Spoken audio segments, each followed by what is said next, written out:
नमस्कार साथियों, आप सभी का हमारे YouTube चैनल विद्यालय एजुकेशन में स्वागत है। साथियों, आज हम आरआरबी एनटीपीसी की 2024 के लिए एनटीपीसी 2021-22 में पूछे गए प्रश्न लेकर के आए हैं। और ये जितने भी प्रश्न हैं ये आपके जीके, जीएस और साइंस के महत्वपूर्ण क्वेश्चन होंगे। तो आप देख सकते हैं कि किस प्रकार के क्वेश्चन आपसे पूछे जाते हैं। ठीक है, आप यहाँ पे देखिएगा किस प्रकार के क्वेश्चन आपसे साइंस में पूछे जाएंगे। और आज के इन क्वेश्चन के माध्यम से आपको पता चलेगा कि किस टाइप के क्वेश्चन आपके एग्जाम में दोबारा से आ सकते हैं। और जीएस से क्वेश्चन मालूम चलेंगे और साइंस के क्वेश्चन यहाँ पे मालूम चलेंगे। तो चलिए शुरू करते हैं। और ये सभी प्रश्न जो है वन लाइनर टाइप में होंगे। ये सभी जो क्वेश्चन है वन लाइनर है, तो आपको और भी कम समय में अधिक से अधिक क्वेश्चन देखने को मिलेंगे। और सभी प्रश्न यहीं से पूछे जाते हैं, बार बार यहीं से रिपीट होते हैं क्वेश्चन। अभी देखिएगा सारे जितने भी क्वेश्चन है बार बार कई जगह रिपीट हुए हैं। चलिए शुरू करते हैं आज की इस क्लास को। आज की क्लास का पहला क्वेश्चन है, आप देख सकते हैं यहाँ पे। आज की क्लास का पहला क्वेश्चन है, पेरियार नदी किस राज्य में बहती है? पेरियार नदी किस राज्य में बहती है? केरल।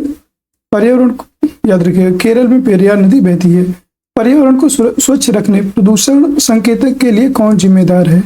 पर्यावरण को स्वच्छ रखने प्रदूषण संकेतक के लिए जिम्मेदार है लाइकेन।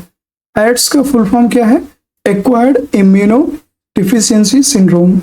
अगला प्रश्न है, जैन शब्द जीन शब्द से निकला है जिसका अर्थ क्या होता है? विजेता। इसका अर्थ होता है विजेता।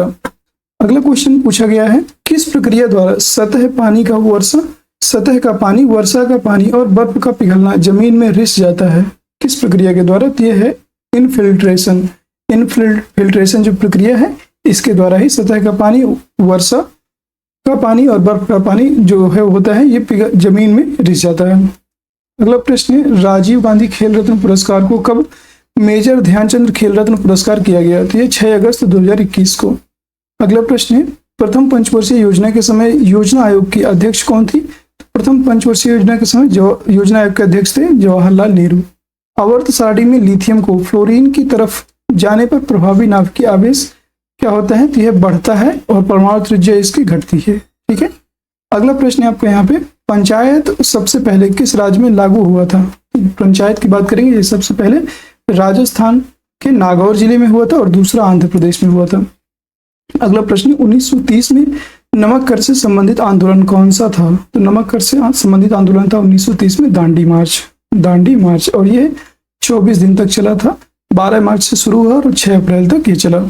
अगला प्रश्न पूछा गया था, न्यूलैंड का जो अष्टक नियम है, अष्टक में प्रथम और अंतिम तत्व कौन सा था? तो इसमें हाइड्रोजन प्रथम था और अंतिम था इसमें थोरियम।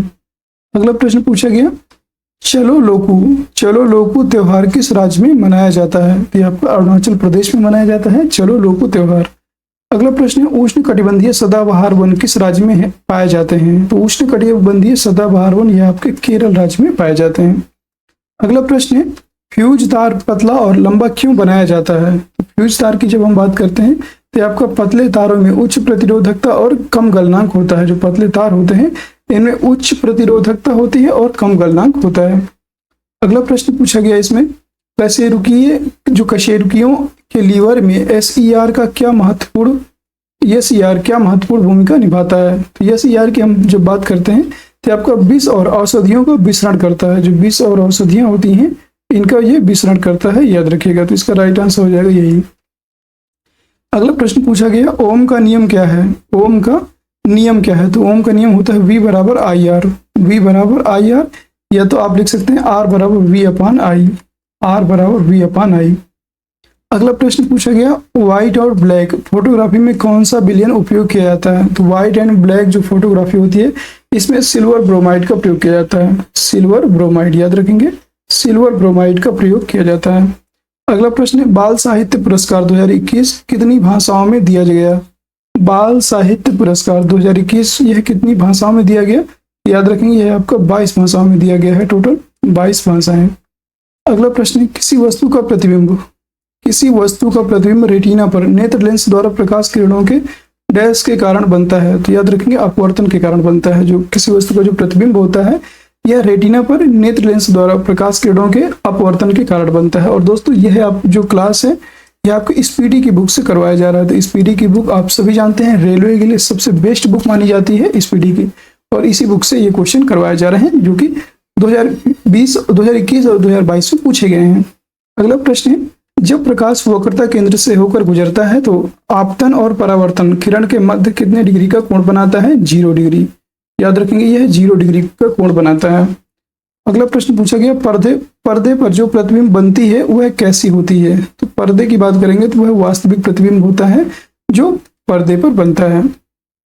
अगला क्वेश्चन है आपका, जिप्सम को जलाने पर कौन सा पदार्थ प्राप्त होता है? तो प्लास्टर ऑफ पेरिस। जिप्सम को जब हम जलाते हैं तो प्लास्टर ऑफ पेरिस मिलता है, याद रखेंगे प्लास्टर ऑफ पेरिस। अगला प्रश्न है, धुएं में किसके कारण प्रकाश दिखाई देती है? तो यह टिंडल प्रभाव के कारण प्रकाश दिखाई देता है। अगला है, एक अवतल दर्पण में वस्तु फोकस और वक्रता केंद्र के बीच रखा जाए तो उसका प्रतिबिंब कहाँ बनेगी? उसका प्रतिबिंब बनता है वक्रता केंद्र से दूर, वास्तविक, उल्टा और बड़ा। वक्रता केंद्र से दूर बनेगा और वास्तविक और उल्टा बनेगा। अगला प्रश्न है, विद्युत मोटर में कुंडली के अर्ध घूर्णन के बाद विद्युत धारा की दिशा उत्क्रमित कौन करता है? तो इसको विभक्त विवलय करता है, याद रखेंगे। अगला प्रश्न पूछा गया था, राष्ट्रीय आय संबंधित आंकड़ा कौन सी संस्था जारी करती है? तो एनएसओ जारी करती है, सीएसओ जारी करती है, केंद्रीय सांख्यिकी संगठन, याद रखेगा। ये आपका सेंट्रल स्टैटिस्टिकल ऑर्गेनाइजेशन या केंद्रीय सांख्यिकी संगठन ये राष्ट्रीय आय से संबंधित आंकड़े को जारी करती है। अगला प्रश्न है, सांस लेने में हवा का आदान प्रदान हेतु फेफड़े की सहायता कौन करता है? तो इसकी सहायता श्वास नलिका के द्वारा, जो श्वास नलिका ट्रेकिया होता है, इसके द्वारा इसको सहायता प्रदान करते हैं। अगला प्रश्न है, संघाई हिरण किस राज्य की राजकीय पशु है? संघाई हिरण की बात करेंगे तो यह मणिपुर राज्य का राजकीय पशु है, याद रखिएगा संघाई हिरण। अगला प्रश्न है, कौन सी नदी अमरकंटक की पहाड़ी से निकलती है? अमरकंटक की पहाड़ी से निकलती है नर्मदा और सोन। दो नदियां हैं जो अमरकंटक की पहाड़ी से निकलती हैं, नर्मदा और सोन नदी। यहाँ पे सोन अगर होता तो सोन भी इसका सही होता।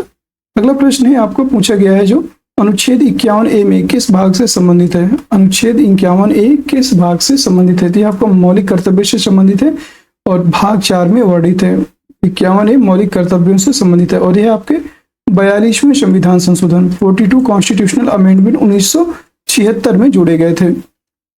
अगला प्रश्न है आपका, अनुच्छेद 279A किससे संबंधित है? ये आपका जीएसटी से संबंधित है, गुड्स एंड सर्विस टैक्स से संबंधित है।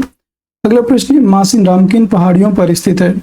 मासिन राम तो यह आपका खासी पहाड़ी मेघालय में स्थित है, मासिन राम। अगला प्रश्न है, नवरोज उत्सव कौन से धर्म से संबंधित है? तो नवरोज की बात करेंगे, यह आपको पारसी समुदाय से संबंधित है। अगला प्रश्न है, मृदा अपरदन रोकने के लिए क्या सही विधि है?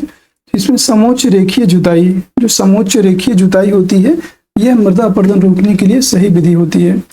अगला प्रश्न है, भारतीय संग्रहालय अधिनियम कब पारित किया गया? तो यह आपको 1910 में भारतीय संग्रहालय अधिनियम पारित हुआ। अगला प्रश्न है आपका यहाँ पे, भारत की राष्ट्रीय आय को सबसे पहले किसके द्वारा मापा गया था? ये दादा भाई नौरोजी के द्वारा सबसे पहले भारत की राष्ट्रीय आय को मापा गया। अगला प्रश्न है, संध्या गुरुंग को किस खेल में द्रोणाचार्य अवार्ड दिया गया? संध्या गुरुंग को किस खेल में दिया गया था? बॉक्सिंग में। अगला प्रश्न है, किस राज्य पुलिस ने महिलाओं और बच्चों के खिलाफ अपराध को रोकने के लिए पिंक फोर्स शुरू किया है? पिंक फोर्स यह गोवा के द्वारा शुरू किया गया पिंक फोर्स। अगला प्रश्न है, हाजी अली दरगाह कहाँ पर है? हाजी अली जो दरगाह है ये कहाँ स्थित है? ये वर्ली तट मुंबई में स्थित है। हाजी अली की जो दरगाह है यह वर्ली तट मुंबई में स्थित है, ये आप याद रखेंगे।